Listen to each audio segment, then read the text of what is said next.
한국의 대기업 가문들, 그 어마어마한 상속세를 대면서 어떻게 부를 대물림할까요? 오늘은 그들이 사용하는 아주 영리한 재무 전략의 비밀을 한번 들여다보겠습니다. 사실 이건 그냥 이론적인 줄무늬 아니에요. 많은 한국 기업가들에게는 평생 일군 회사를 어떻게 지켜낼 것인가 하는 정말 현실적인 문제죠. 상속세랑 증여세율이 최고 50%까지 가잖아요. 이러면 다음 세대한테 회사를 그냥 물려주는 것만으로도 이건 회사 자체가 휘청거릴 수 있다는 얘기거든요.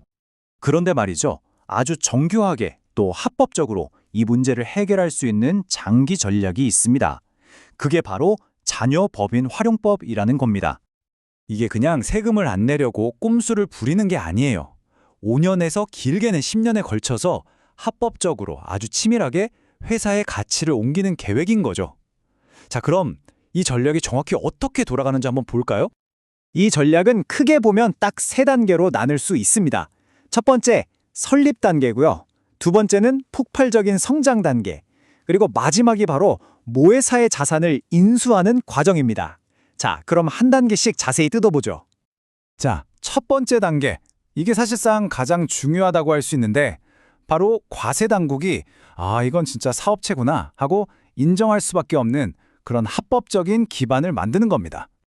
핵심은 이거예요. 국세청하고 싸워서 이길 생각은 하면 안 됩니다. 그러니까 이건 법의 허점을 노리는 게 아니라 처음부터 누가 봐도 문제없는 진짜 사업체를 만드는 게 관건이라는 거죠. 그럼 적격법인이라는 게 대체 뭘까요? 그냥 말만 그럴싸한 게 아니고요. 구체적인 조건들이 있습니다.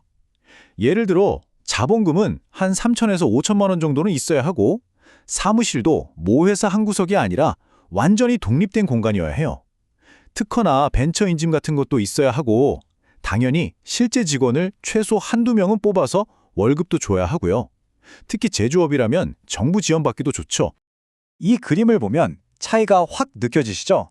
한쪽은 진짜 독립적으로 운영되는 활기찬 스타트업이고요. 다른 한쪽은 딱 봐도 뭔가 이상하잖아요. 모회사에만 의존하고 실질적인 활동도 없고. 이게 바로 합법과 불법을 가르는 결정적인 차이입니다. 세무당국이 바로 이런 걸 보고 이게 진짜 회사인지 아니면 그냥 세금 피하려고 만든 페이퍼 컴퍼니인지 판단하는 거죠. 자, 이렇게 제대로 된 회사를 세웠다. 그럼 다음은 뭘까요? 바로 5년간의 성장 질주 2단계로 넘어가 보겠습니다. 여기서 목표는 그냥 천천히 유기적으로 성장하는 게 아니에요. 말 그대로 5년 동안 전력 질주를 하는 겁니다. 회사의 재무적인 체력을 단기간에 확 끌어올려서 다음 단계를 준비하는 거죠. 1년 차에 각종 인증받고 3년 차쯤 되면 안정적인 고객도 확보하고 5년 차에는 어엿한 회사로 딱 서는 겁니다. 아니, 어떻게 이렇게 빨리 성장시키냐고요?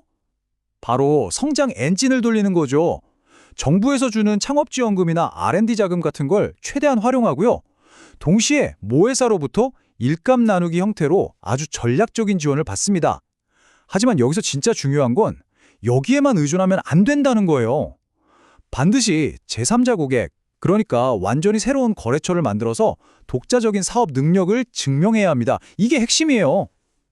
자, 이렇게 몇 년에 걸쳐서 회사를 탄탄하게 키웠습니다. 이제 드디어 마지막 3단계, 최종 인수 단계로 넘어갈 준비가 된 거죠. 이제 힘이 세진 자녀법인이 모회사의 핵심 자산들을 하나씩 아주 체계적으로 사들이기 시작합니다. 그냥 가져오는 게 아니에요. 합법적인 사업 거래를 통해서 현금을 옮기고 라이센스 계약 같은 걸로 기술력이나 인력도 가져오고요. 그리고 마지막으로 가장 가치가 큰 자산이죠. 바로 토지나 공장 같은 부동산을 인수하는 겁니다. 이게 바로 이 긴 전략의 마지막 퍼즐 조각이라고 할 수 있습니다. 가장 가치가 높고 또 그래서 가장 이전하기 어려운 토지나 공장 같은 부동산을 넘겨받는 거죠. 이게 끝나면 흩어져 있던 사업의 모든 조각들이 이 새로운 자녀법인 아래 하나로 합쳐지면서 다음 세대가 완벽하게 지배하는 새로운 회사가 탄생하는 겁니다. 그런데 말입니다. 왜 요즘 이 전략이 갑자기 더 중요해졌을까요? 바로 아주 결정적인 기회의 창이 거의 닫히기 직전이기 때문입니다. 이 전략의 핵심 중 하나가 바로 세금 혜택이었거든요. 새로 만든 적격 창업기업은 5년 동안 법인세를 100%, 그러니까 한 푼도 안 내도 되는 엄청난 혜택이 있었어요. 그런데 이 혜택이 곧 줄어들 예정입니다. 그러니까 2025년 12월 말까지 올해 안에 회사를 만들어야 이 5년간 100% 세금 감면 혜택을 온전히 다 누릴 수 있는 거예요. 내년 2026년 1월 1일부터 만드는 회사는 이 감면율이 75%로 뚝 떨어집니다. 그래서 전문가들이 뭐라고 하냐면요. 일단 설립부터 해라. 올해 안에 무조건 법인부터 만들어야 한다. 실제 사업은 내년에 시작해도 괜찮다. 바로 이겁니다. 법적인 설립 도장을 2025년 안에 찍는 것. 이게 모든 재정적 이점을 극대화하는 가장 중요한 첫걸음이라는 거죠. 이 강력한 세제 혜택이 이제 곧 바뀌게 되는데요. 그렇다면 과연 한국의 가족 기업들은 앞으로 또 어떤 새로운 전략을 만들어서 자신들의 유산을 지켜나갈까요? 이 모든 과정을 보면 결국 이 치열한 비즈니스 세계에서는 정해진 규칙을 얼마나 잘 이해하고 활용하느냐가 가장 중요한 능력이 아닐까 싶습니다.